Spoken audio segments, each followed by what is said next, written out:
அன்பான இறைமக்களே, இன்று Bible reading பிளானின் 222வது நாள். இன்று நாம் யோனா புஸ்தகத்தை வாசிக்க இருக்கிறோம். யோனா புஸ்தகத்தில் வெறும் 4 அதிகாரங்களே உள்ளன. நினிவே மாநகர் மக்கள் நெறிகெட்டவராய் வாழ்ந்து பாவ சேற்றில் உழன்று கொண்டிருந்தனர். ஆகவே அந்நகருக்கு அழிவு வரப்போகிறது என்று அறிவிக்க கடவுள் யோனாவை அனுப்பினார். கடவுளின் கருணைக்கு அளவும் இல்லை, எல்லையும் இல்லை. கனிவு காட்டுவதில் நல்லார் பொல்லார் என்று அவர் வேற்றுமை பாராட்டுவதும் இல்லை. அவரது வாக்கை கேட்டு மனம் மாறும் அனைவருக்கும் அவர் மன்னிப்பு அருள்கிறார். அடித்தலை விட அணைத்தலே அவரது இயல்பாகும். பாவிகளின் அழிவை அல்ல, அவர்களது மனமாற்றத்தையே அவர் விரும்புகின்றார். நினிவே மக்களும் யோனா அறிவித்ததை கேட்டு மனம் மாறி கடவுளின் மன்னிப்பை பெற்றனர். ஆனால் அதை கண்டு மனம் பொறாத யோனா சினங்கொண்டார். கடவுளோ அவருக்கும் கருணை காட்டி தம் இயல்பை வெளிப்படுத்தினார். இந்த கருத்துக்களை நாம் யோனா புஸ்தகத்தில் பார்க்கலாம். இயேசு கிறிஸ்து தம்முடைய பணியையும் உயிர்ப்பையும் பற்றி பேசுகையில் யோனாவை அடையாளமாக சுட்டி காட்டியது இங்கே குறிப்பிடத்தக்கது. யோனா அதிகாரம் 1. யோனாவின் கீழ்ப்படியாமை. அமித்தாயின் மகன் யோனாவுக்கு ஆண்டவரின் வாக்கு அருளப்பட்டது. அவர், நீ புறப்பட்டு நினிவே மாநகருக்கு போய் அதற்கு அழிவு வரப்போகிறது என்று அங்குள்ளோருக்கு அறிவி. அவர்கள் செய்யும் தீமைகள் என் முன்னே வந்து குவிகின்றன என்றார். யோனாவோ ஆண்டவரிடமிருந்து தப்பியோட எண்ணி தர்சீசுக்கு புறப்பட்டார். அவர் யோப்பாவுக்கு போய் அங்கே தர்சீசுக்கு புறப்படவிருந்த ஒரு கப்பலை கண்டார். உடனே கட்டணத்தை கொடுத்துவிட்டு ஆண்டவர் திருமுன் நின்று தப்பியோட அந்த கப்பலில் ஏறி அதில் இருந்தவர்களோடு தர்சீசுக்கு பயணப்பட்டார். ஆனால் ஆண்டவர் கடலில் கடுங்காற்று வீசும்படி செய்தார். கடலில் பெரும் கொந்தளிப்பு உண்டாயிற்று. கப்பல் உடைந்து போகும் நிலையில் இருந்தது. கப்பலில் இருந்தவர்கள் திகில் அடைந்தார்கள். அவர்கள் ஒவ்வொருவரும் தம் தம் தெய்வத்தை நோக்கி மன்றாடலானார்கள். கப்பலின் பலுவை குறைப்பதற்காக அவர்கள் அதில் இருந்த சரக்குகளை கடலில் தூக்கி எறிந்தார்கள். யோனாவோ ஏற்கனவே கப்பலின் அடித்தட்டுக்கு போய் படுத்து அயர்ந்து தூங்கி கொண்டிருந்தார். கப்பல் தலைவன் அவரிடம் வந்து, என்ன இது, இப்படி தூங்கி கொண்டிருக்கிறாயே, எழுந்திரு, நீயும் உன் தெய்வத்தை நோக்கி வேண்டிக்கொள். ஒருவேளை அந்த தெய்வமாவது நம்மை காப்பாற்றலாம், நாம் அழிந்து போகாதிருப்போம் என்றான். பிறகு கப்பலில் இருந்தவர்கள், நமக்கு இந்த பெரும் தீங்கு யாரால் வந்தது என்று கண்டறிய சீட்டு குலுக்குவோம் என்று ஒருவரோடு ஒருவர் பேசி கொண்டார்கள். அவ்வாறே அவர்கள் சீட்டு குலுக்கி போட்டார்கள். சீட்டு யோனாவின் பெயருக்கு விழுந்தது. எனவே அவர்கள் அவரை நோக்கி, இப்பொழுது சொல், இந்த பெருந்தீங்கு யாரால் வந்தது? உன் வேலை என்ன? எங்கிருந்து வருகிறாய்? உன் நாடு எது? உன் இனம் எது என்று கேட்டார்கள். அதற்கு அவர், நான் ஓர் எபிரேயன், நீரையும் நிலத்தையும் படைத்த விண்ணக கடவுளாகிய ஆண்டவரை வழிபடுபவன் என்று சொன்னார். மேலும் தாம் அந்த ஆண்டவரிடமிருந்து தப்பியோடி வந்ததாகவும் கூறினார். எனவே அவர்கள் மிகவும் அஞ்சி, நீ ஏன் இப்படி செய்தாய் என்று கேட்டார்கள். கடலில் கொந்தளிப்பு மேலும் கடுமையாகி கொண்டிருந்ததால் அவர்கள் யோனாவிடம், கடல் கொந்தளிப்பு அடங்கும்படி நாங்கள் உன்னை என்ன செய்ய வேண்டும் என்று கேட்டார்கள். அதற்கு அவர், நீங்கள் என்னை தூக்கி கடலில் எறிந்து விடுங்கள், அப்பொழுது கொந்தளிப்பு அடங்கிவிடும், நீங்கள் பிழைத்துக் கொள்வீர்கள். உங்களை தாக்கும் இந்த கடும் புயல் என்னால் தான் உண்டாயிற்று என்பது எனக்கு தெரியும் என்றார்.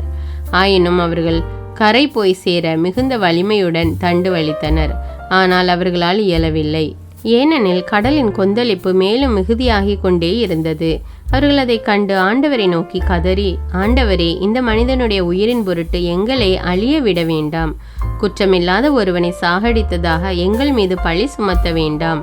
ஏனெனில் ஆண்டவராகிய நீரே உமது திருவுளத்திற்கேற்ப இவ்வாறு செய்கிறீர் என்று சொல்லி மன்றாடினார்கள். பிறகு அவர்கள் யோனாவை தூக்கி கடலில் எறிந்தார்கள். கடல் கொந்தளிப்பும் தணிந்தது. அதை கண்ட அந்த மனிதர்கள் ஆண்டவருக்கு மிகவும் அஞ்சினார்கள். அவர்கள் ஆண்டவருக்கு பலி செலுத்தினார்கள், பொருத்தனைகளும் செய்து கொண்டார்கள். ஆண்டவர் ஏற்பாடு செய்திருந்தபடியே ஒரு பெரிய மீன் வந்து யோனாவை விழுங்கிற்று. யோனா 3 நாள் அல்லும் பகலும் அந்த மீன் வயிற்றில் இருந்தார். யோனா அதிகாரம் 2. யோனாவின் மன்றாட்டு. யோனா அந்த மீன் வயிற்றில் இருந்தவாறு தம் கடவுளாகிய ஆண்டவரிடம் மன்றாடலானார். ஆண்டவரே, எனக்கு இக்கட்டு வந்த வேளைகளில் நான் உம்மை நோக்கி மன்றாடினேன். நீர் என் மன்றாட்டுக்கு செவி சாய்த்தீர். பாதாளத்தின் நடுவில் இருந்து உம்மை நோக்கி கதறினேன். என் கூக்குரலுக்கு நீர் செவி கொடுத்தீர். நடு கடலின் ஆழத்திற்குள் என்னை தள்ளினீர்.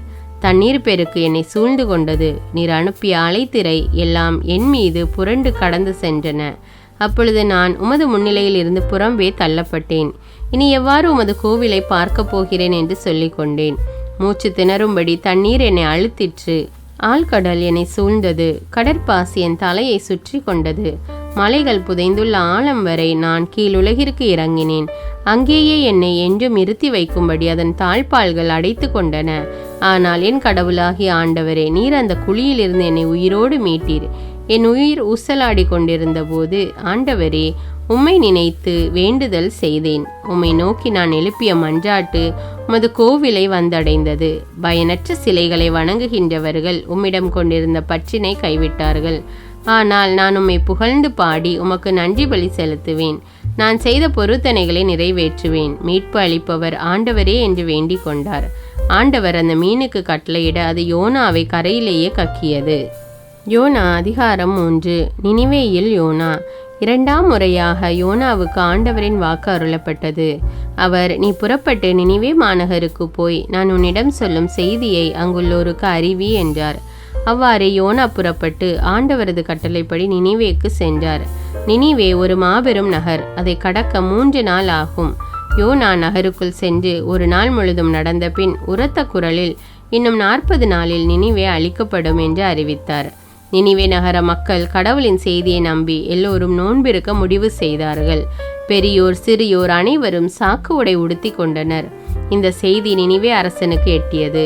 அவன் தன் அரியணையை விட்டிறங்கி அரச உடையை களைந்துவிட்டு சாக்கு உடை உடுத்தி கொண்டு சாம்பல் மீது உட்கார்ந்தான்.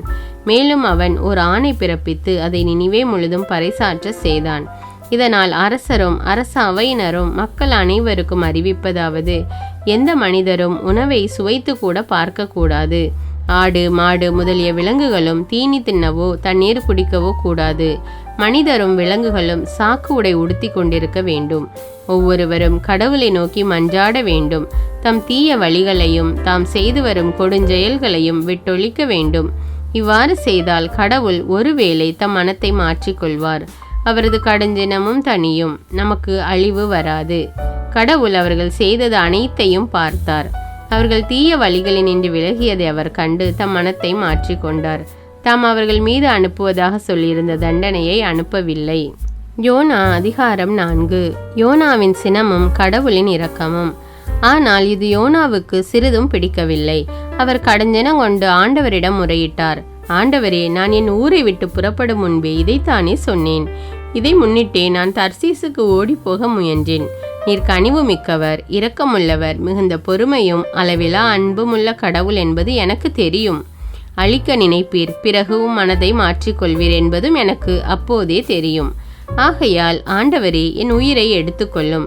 வாழ்வதை விட சாவதே எனக்கு நல்லது என்று வேண்டிக் கொண்டார். அதற்கு ஆண்டவர், நீ இவ்வாறு சினங்கொள்வது முறையா என்று கேட்டார். யோனாவோ நகரை விட்டு வெளியேறினார். நகருக்கு கிழக்கே போய் உட்கார்ந்து கொண்டார். பிறகு அவர் தமக்கு ஒரு பந்தலை அங்கே அமைத்து கொண்டு நகருக்கு நிகழப்போவதை பார்ப்பதற்காக அதன் நிழலில் அமர்ந்திருந்தார். கடவுளாகிய ஆண்டவரது ஏற்பாட்டின்படி ஆமணக்கு செடி ஒன்று அங்கே முளைத்தது. அது வளர்ந்து யோனாவின் தலைக்கு நிழல் தந்து அவரது மனசோர்வை நீக்கியது. அந்த ஆமணக்கு செடியை கண்டு யோனா மிகுந்த மகிழ்ச்சி அடைந்தார். ஆனால் ஆண்டவரது கட்டளைப்படி மறுநாள் பொழுது விடியும் நேரத்தில் ஒரு புழு வந்து அந்த ஆமணக்கு செடியை அரிக்கவே செடி உலர்ந்து போயிற்று. கதிரவன் எழுந்த பின் கடவுளின் கட்டளைப்படி கிழக்கிலிருந்து அனல் காற்று வீசிற்று.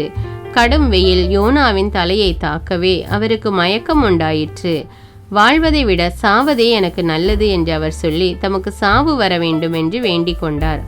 அப்பொழுது கடவுள் யோனாவை நோக்கி, ஆமணக்கு செடியை குறித்து நீ இவ்வாறு சினங்கொள்வது முறையா என்று கேட்டார். அதற்கு யோனா, ஆம், முறைதான். செத்து போகும் அளவுக்கு நான் சினங்கொள்வது முறையே என்று சொன்னார். ஆண்டவர் அவரை நோக்கி, அந்த செடி ஓர் இரவில் முளைத்தெழுந்து மறு இரவில் முற்றும் அழிந்தது. நீ அதற்காக உழைக்கவும் இல்லை, அதை வளர்க்கவும் இல்லை. அதற்கு இவ்வளவு இரக்கம் காட்டுகிறாயே. இந்த நினிவே மாநகரில் 120,000க்கும் மேற்பட்ட மக்கள் இருக்கிறார்கள். வழக்க எது இடக்க எது என்று கூட சொல்ல தெரியாத இத்தனை மக்களும் அவர்களோடு எண்ணிறந்த கால்நடைகளும் உள்ள இந்த மாநகருக்கு நான் இரக்கம் காட்டாமல் இருப்பேனா என்றார்.